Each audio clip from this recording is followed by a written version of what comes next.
Good afternoon, my name is Brad Trammell, and when I put out an AMA last week, the most popular question asked was, what's your opinion on the social media beef between this person and that person?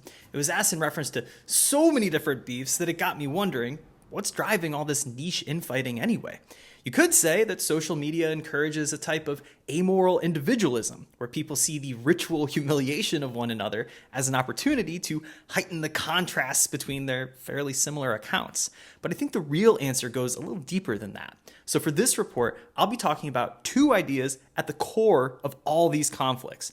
The first is that there are no more institutions, and the second is that conflict is the content. Both describe the conflict-driven group dynamics that define the current moment. So join me as we take a closer look into why everyone is keyboard warring with everyone else.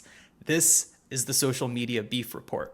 When you hear the sentence, "there are no more institutions," you might have the impulse to say, well, that's not true. I mean, here's an institution, there's one, here's an institution. Institutions are everywhere, which is accurate in the sense that these institutions technically still exist. But what I mean is that they're no longer trusted to fulfill the cultural roles they once had, which means they're no longer capable of creating a consensus worldview among their audience. Institutions used to be the way we understood our past, present, and future, but now they seem incapable of maintaining relevance, let alone inspiring that level of previously held trust. For example, you can still buy this magazine, but everyone knows it's no longer the pinnacle of discourse about contemporary art. It's now an anemic 60-page long shell of its former existence, a magazine where liberal academics try to make the purchasing habits of Epstein's frequent flyers club sound more radical than the first brick thrown at Stonewall.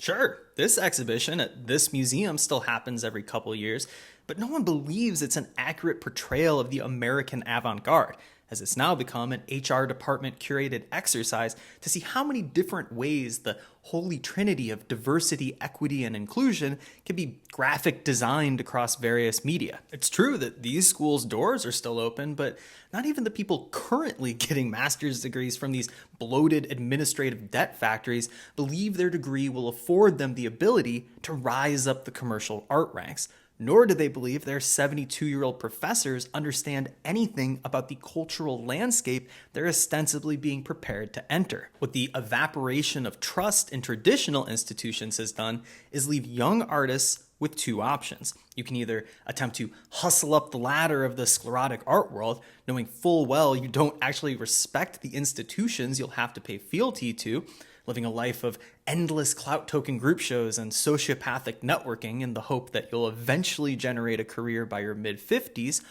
or you can exit from those zombie institutions and organize a media diet turned peer group consisting of various podcasts, Substacks, Discord channels, Patreon videos, Twitter accounts, Instagram meme pages, etc.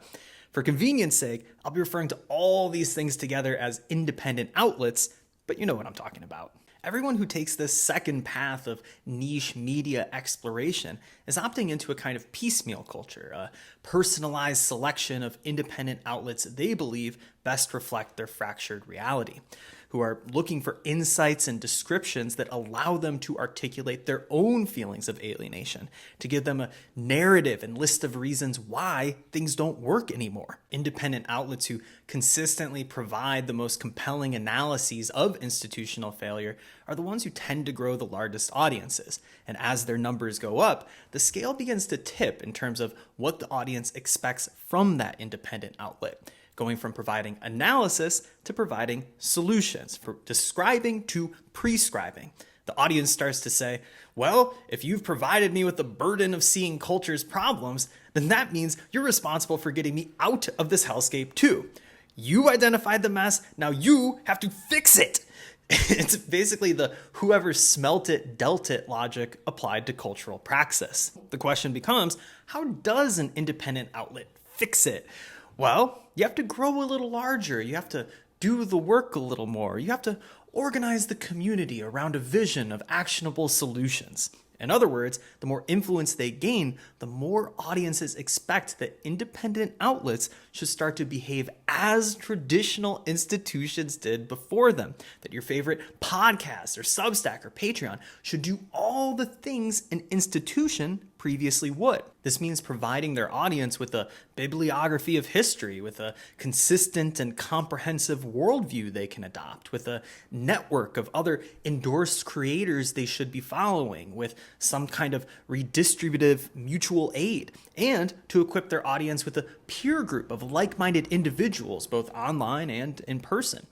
Even with fully personalized media consumption, audiences still crave cultural consensus. They still crave a cohesive culture they can understand themselves in relation to so they can move forward believing in something. The more these independent outlets are able to appease their audience's demands by providing them with all these things, the more influence and money they stand to make by becoming an indispensable node with the greatest amount of audience overlap, the outlet that all other independent outlets flow through. The need to have a new guest on the pod every week, or to make guest appearances on other people's streams, or even to do granular reporting on the scene and its wacky cast of characters is all a reflection of the demand for independent outlets to recreate the same process of endorsement and consensus building that traditional institutions are no longer trusted to provide. The ability to create these endorsement networks is how successful independent outlets come to be perceived as having the same authority as traditional institutions, despite the obvious asymmetry that a podcast run by a few people could never have the same institutional power as a school with $1 billion endowment or a newspaper employing thousands of people. Nevertheless, if you're an audience member whose media diet exclusively consists of independent outlets, then it's easy to fall into the solipsistic trap of believing they're the most powerful voices in the world because they're the only ones you listen to. This is why the reward for an independent outlet becoming successful is indecipherable from its punishment.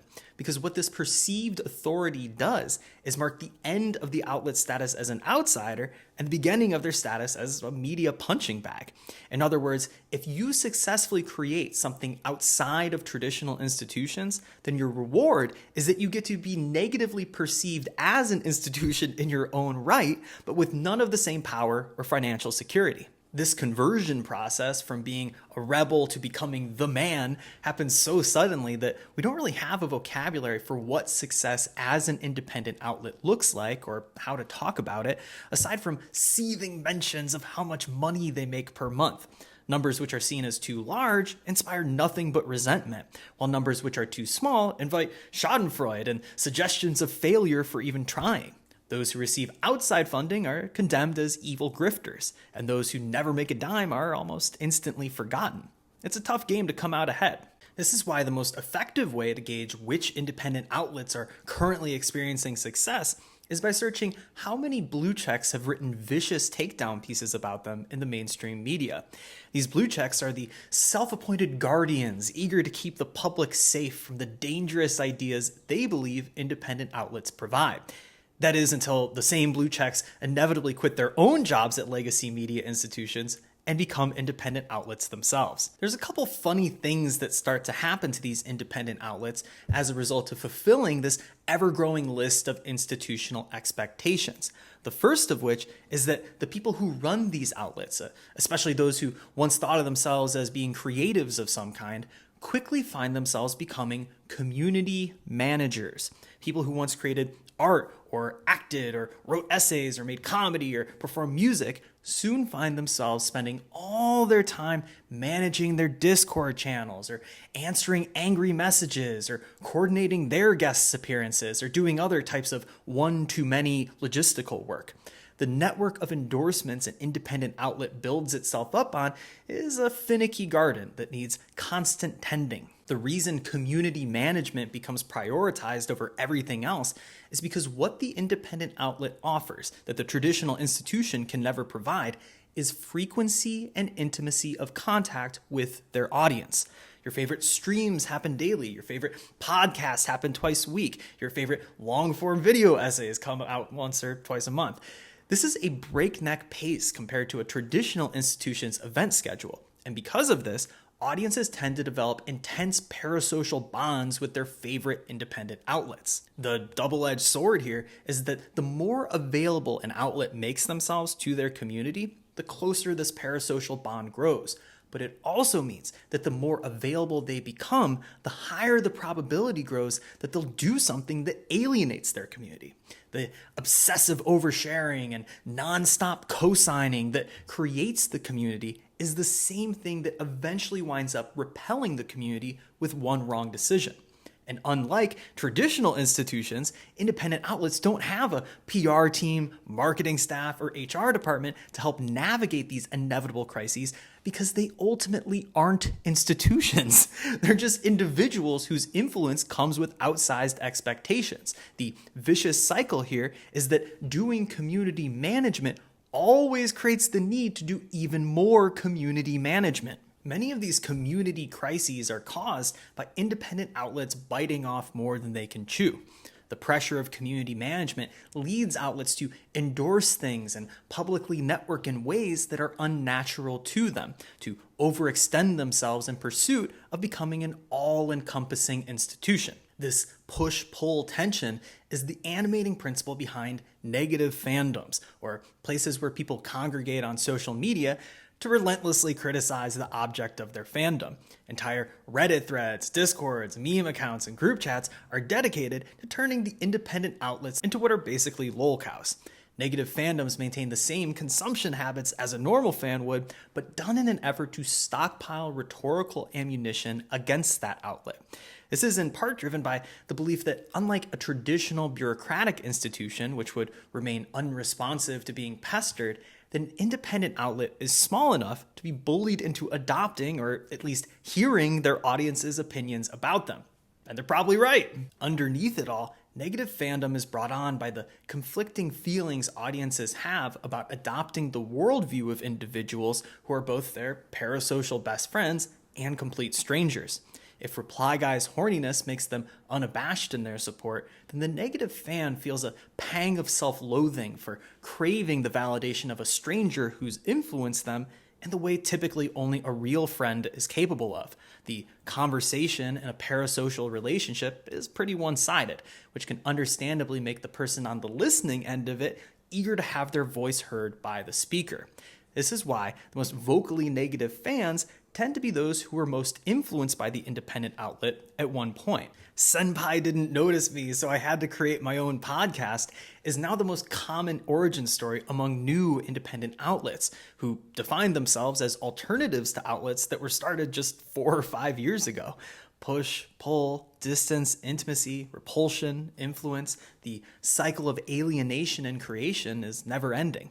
The result of all these opposites coexisting makes for a pretty confusing media landscape where it's difficult to separate a harsh comment made by someone who's an independent outlet's biggest fan from a harsh comment made by someone who just straight up hates that outlet. Even the distinction between these two subjectivities could start to blur as people's vibes shift ever more rapidly.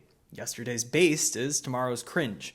Either way, the result is an increased amount of outlet-on-outlet violent crimes in comment sections, which brings me to the second thing I wanted to talk about, the idea that conflict is the content.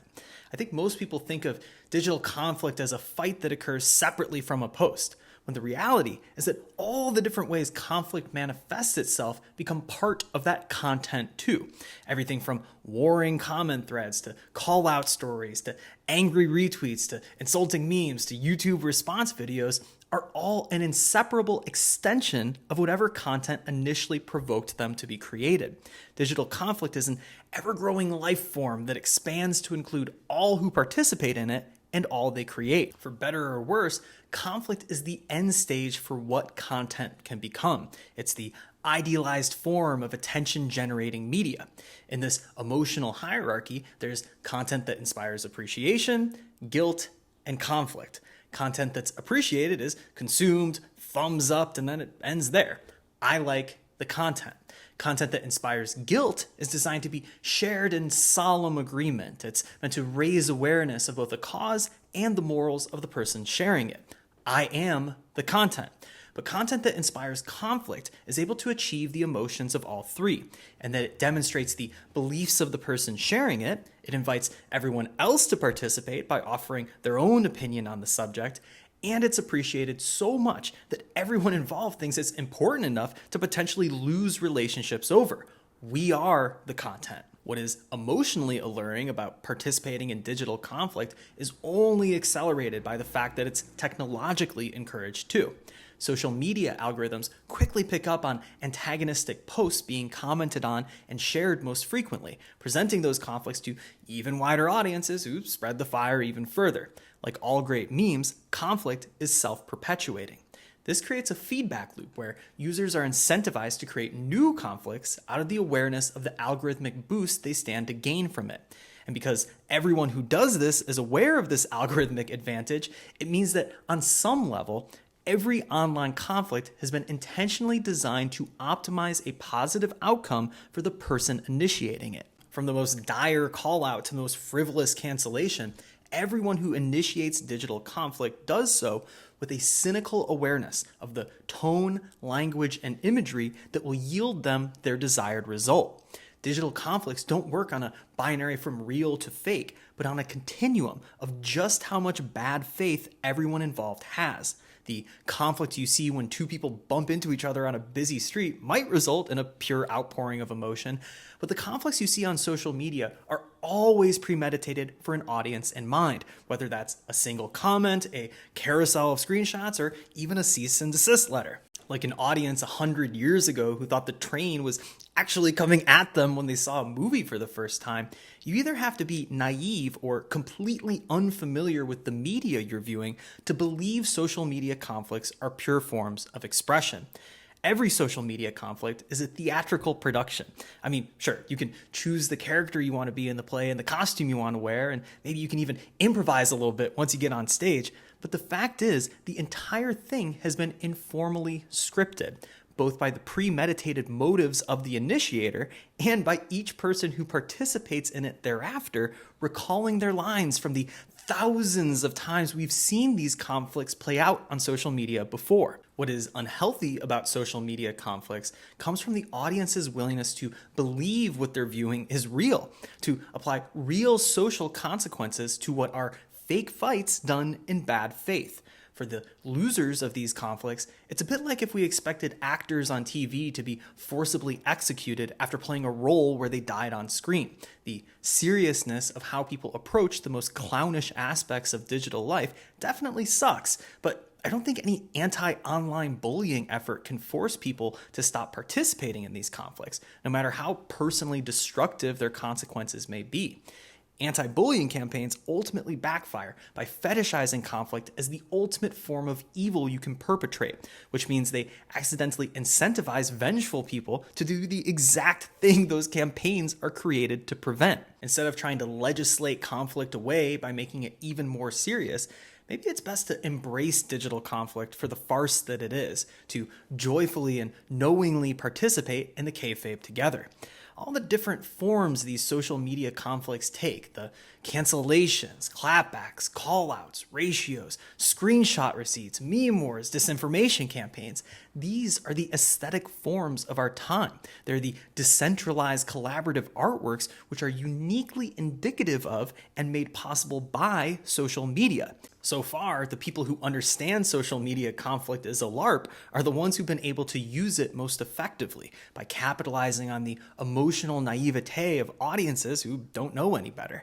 But it's only a matter of time until everyone understands these group dynamics and things start to get exponentially more strange in terms of how people aestheticize their beefs.